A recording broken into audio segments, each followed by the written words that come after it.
Здравствуйте, дорогие друзья! Я рада вас приветствовать на моем канале. Сегодня в данном видео я делаю один из самых вкусных в мире тортов. Это польский торт Пани Валевской. Готовится он совсем несложно и быстро, из самых доступных продуктов. Получается в итоге кулинарный шедевр. В этом торте удивительно гармонично сочетаются меренговые, песочные коржи, нежнейший крем. И сначала приготовим основу для крема. 350 мл молока доводим до кипения. Здесь у меня 100 грамм сахара, 8 грамм ванильного сахара добавляем туда, 35 грамм кукурузного крахмала. Все это перемешиваем.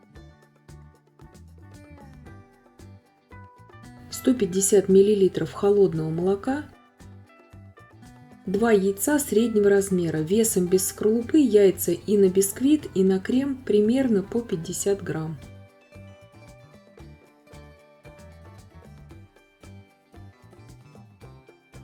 Все это перемешала, иду сейчас на плиту, в горячее молоко, очень аккуратно, помешивая в центре ковшика, вливаю всю яичную смесь. Сейчас при непрерывном помешивании в кастрюле с толстым дном довожу эту смесь на умеренном огне до кипения.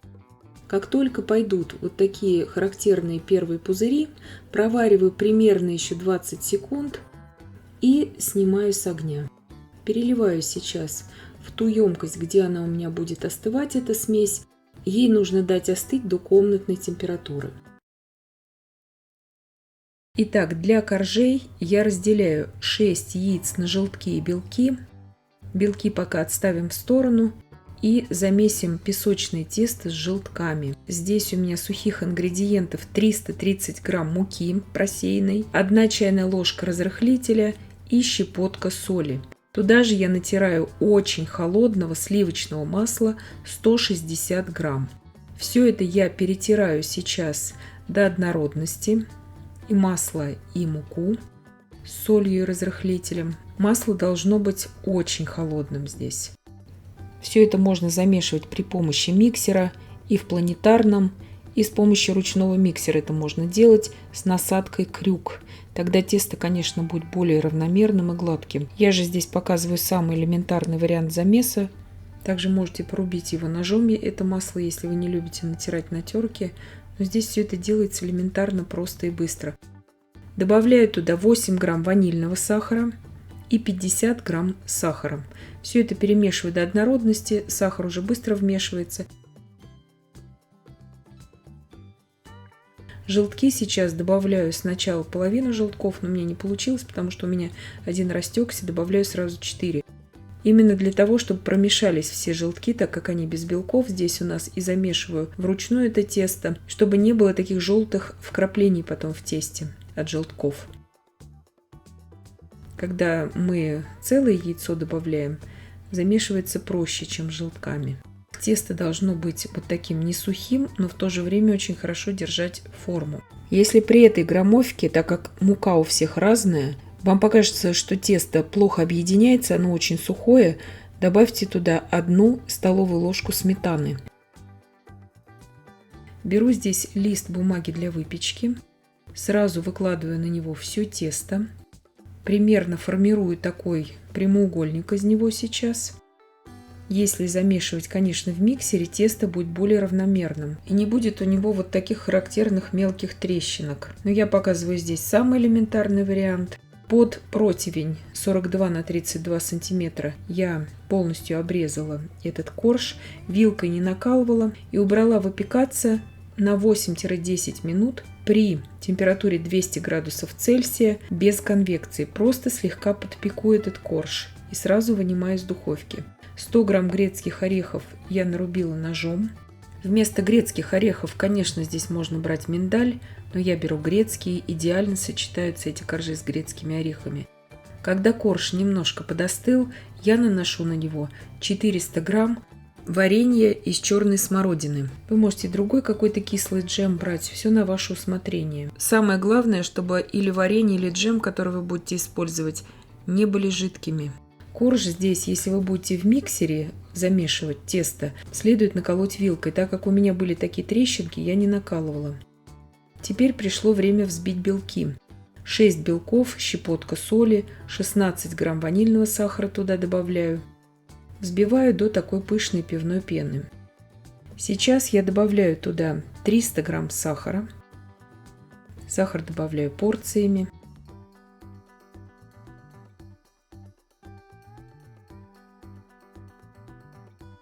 Повзбиваю еще пару минут сейчас, чтобы сахар весь объединился с белками.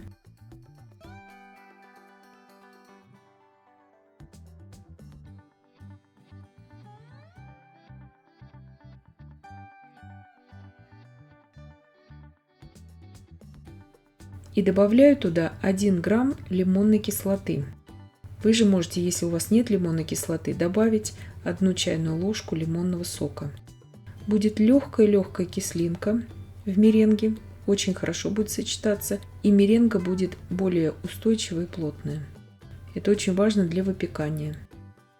Повзбивала я в общей сложности примерно 5 минут меренговую массу до устойчивых пиков.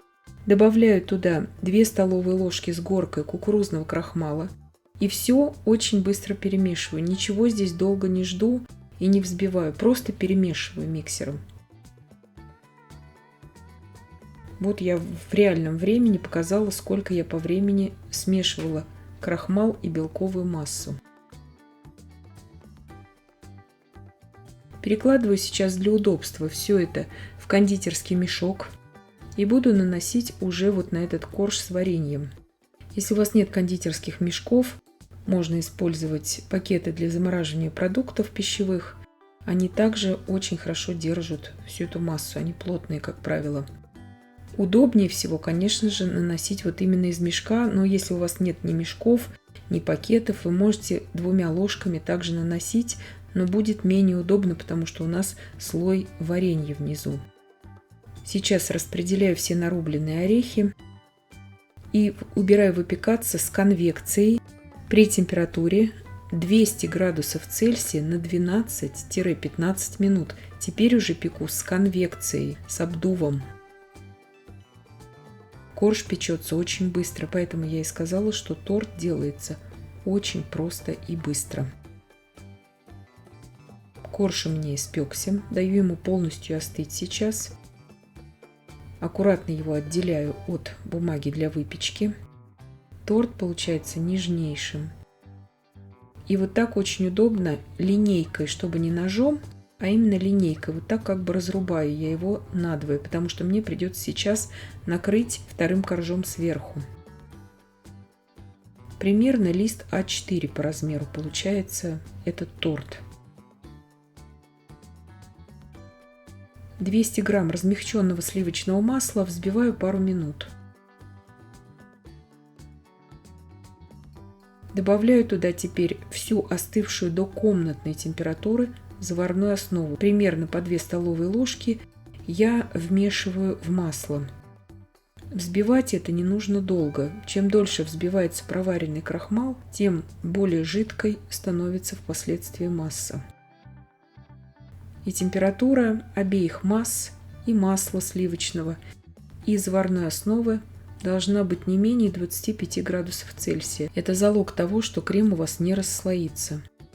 То есть обычно кремы все заварные расслаиваются именно из-за несоответствия температур.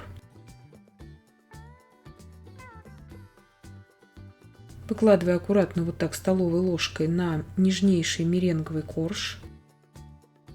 Все это сейчас разравниваю. Если у вас нет конвекции, в вашей духовке следует выпекать этот корж при температуре 150-160 градусов Цельсия примерно 30-35 минут. Очень сложно сказать по вашей духовке, как она у вас печет, но лучше всего выпекать этот корж, конечно, с конвекцией. Быстрее, легче будет меренговому коржу, он тогда остается таким же вот воздушным, и корочка у него не образовывается такая. Внутри он, конечно же, мягкий, этот меренговый корж.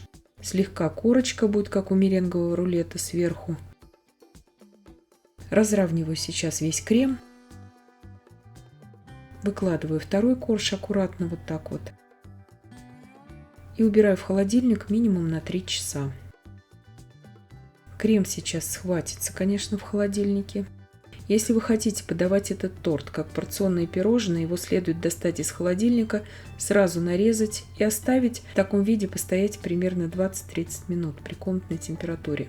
Торт изумительно вкусный. Конечно, нужно разрезать крупным ножом, лучше в холодном виде, и потом дать постоять при комнатной температуре. Торт прекрасно надламывается вилкой, прослеживаются все слои, в том числе и меренговые. Вот такой нежный он, когда он уже постоял без холодильника. И я надеюсь, что видео было полезным и познавательным. Подписывайтесь на мой канал, ставьте лайки, пишите комментарии. Я всем желаю больших успехов и до встречи в новых видео.